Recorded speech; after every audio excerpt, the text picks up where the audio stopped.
What?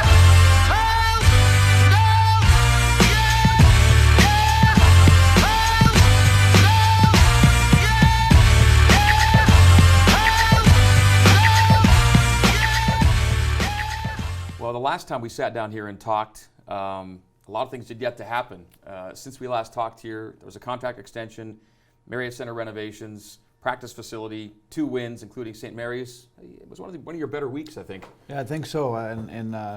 We've been through this league conference, season with 8 weekends so far, and this is only the 3rd weekend we've been able to come out 2-0. So that makes it really special for us. Is that I think our team's getting better. I think that we found a little bit of an edge to us that has helped us, get on this little 3-game winning streak. But there's some real challenges ahead of us now. And, one thing about this team is we've talked about all year long is consistency. And we've never won 4 in a row as a group. And 3 in a row, 3 previous times, I think. Yeah. And so this will be a challenge to see how we respond to a big game on Thursday, a team that beat us at their place.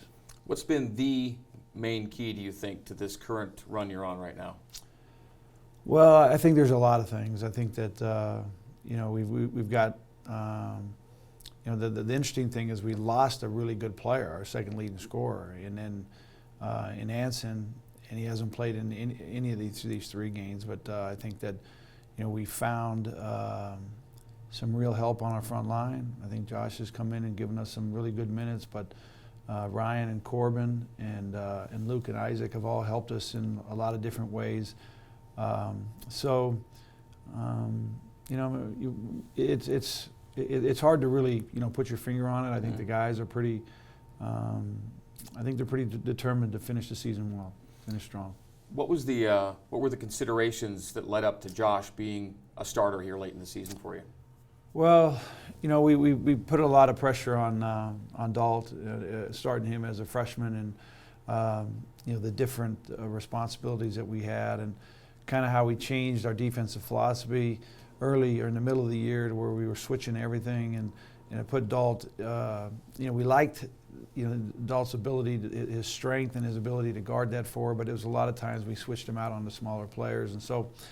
We felt we'd go back to a little bit more athletic guy, like a guy who understands this for us. We did this a couple of years ago when Josh was in the mix a little bit, but he's really responded and not just in one area. I mean, he's responded in 3 or 4 different areas that has really helped this team. One is rebounding. I mean, he has really given us a lift, and as much as any team we've ever had, rebounding is a really key factor in our ability to be successful. I think that easy baskets in a game are so hard to come by, especially late in a conference season.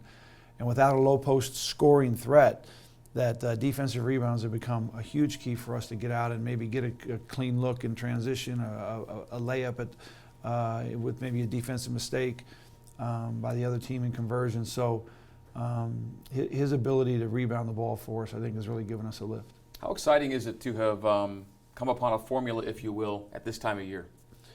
Well, I think every year you try to, especially late in the year, try to find something that, and in some years it's the same way all the way through, and we've had really a lot of years like that where it's been consistent over the entire season. And I think of all the things that, if we could change something this year, it would be to know where we were going to be in January and February with our personnel, instead of anticipating, maybe we'll get this guy back or this guy back. He might come, he might be there, and then we had a few games missed here and there with individuals, but to know, going into the the second week of February that this was going to be your lineup. If we'd have known that back in November, that we might have been able to maybe manipulate this a little bit better.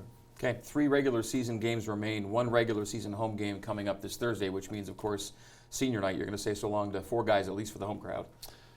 Yeah, and that's, senior nights are always emotional nights. And, usually the first 4 minutes, till that first 4-minute timeout, you get a real interesting vibe from our guys. I can remember Jimmers senior night, and he had just a terrible time the first 8, 12, 10 minutes of the game, and then it was against Wyoming, and then he went on and had an unbelievable finish. So the emotions will be high, and I think that it'll be an interesting preparation for that last home game. The week is always different, and knowing that it's a Thursday night and it's our only game this week, we'll hopefully be prepared and we'll be able to play well. As you mentioned, they did get you at their place. They're a tough matchup for a lot of teams.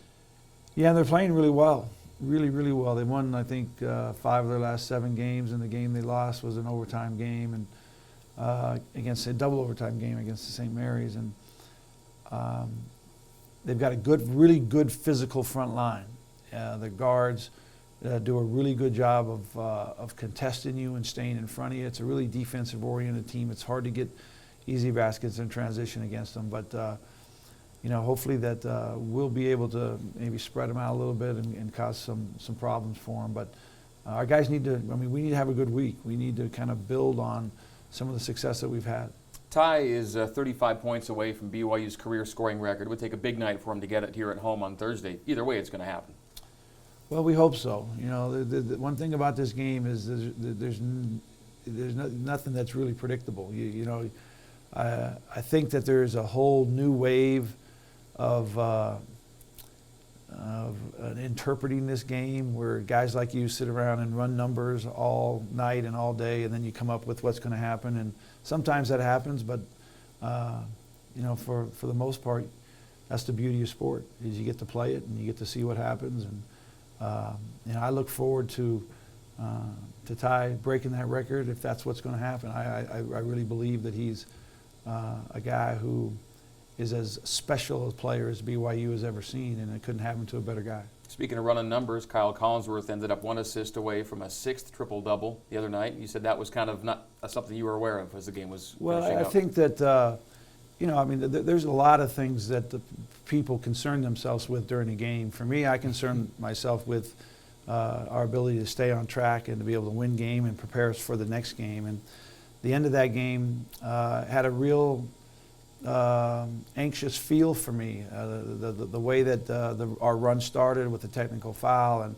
some of the plays that had happened, and I don't, I've been involved in a couple of melees, and the high school, when I coached in high school, when I coached in junior college, and I got the feel that we needed to make sure that we had our guys that were kind of, the real emotion on the floor, but we need to get them off the bench. And when I took Kyle out, I realized that it reminded me similar to when I took Jimmer out when he had 49 points at Utah, and I had, we sat him down, and there was a lot of rustling going on in the crowd. We actually had a lot of BYU fans in the Huntsman Center, and I heard from a lot of people that I should have left him in, and he could have got 50, and all he did was go to the tournament and get 52. So there'll be more opportunities, and I look forward to Kyle continuing to help our team in all the ways that he helps our team. All right, let's go to Twitter to wrap things up with some questions for Coach Rose. Hashtag Rose one-on-one, if you can submit your questions each week.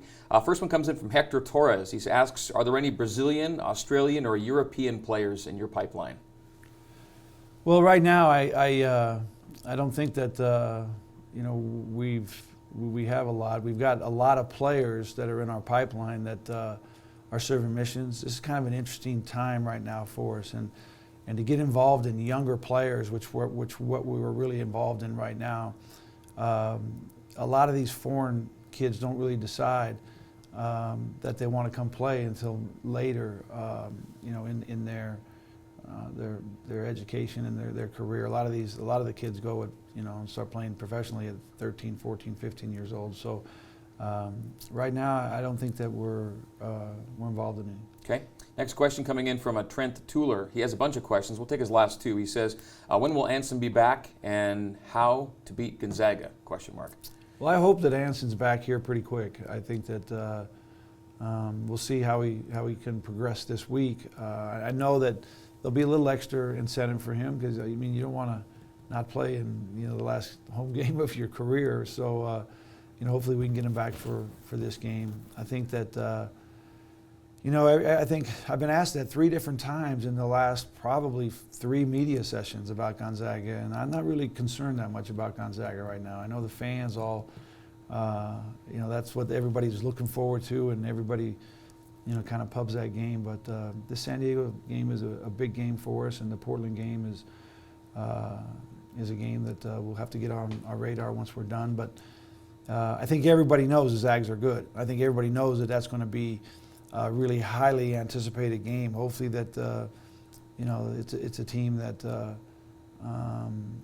you know, is still running that streak, and we can go in there and do something that maybe can make some national noise. Okay, final question. Nate Sell asks, what is the most satisfying thing about coaching at BYU that you couldn't experience anywhere else?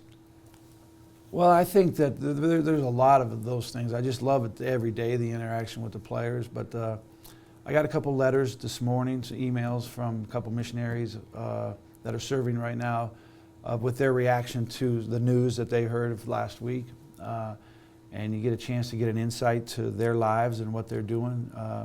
I think that's probably about as different as any coach in the country. Right. And those are you know, great times to realize that these guys are out giving a lot of themselves for others, and hopefully that's the same thing when they come back, that they can give a lot of themselves for our team. All right, excellent. Well, Coach, enjoy senior night this week, and good luck. All right, thanks a lot, Greg.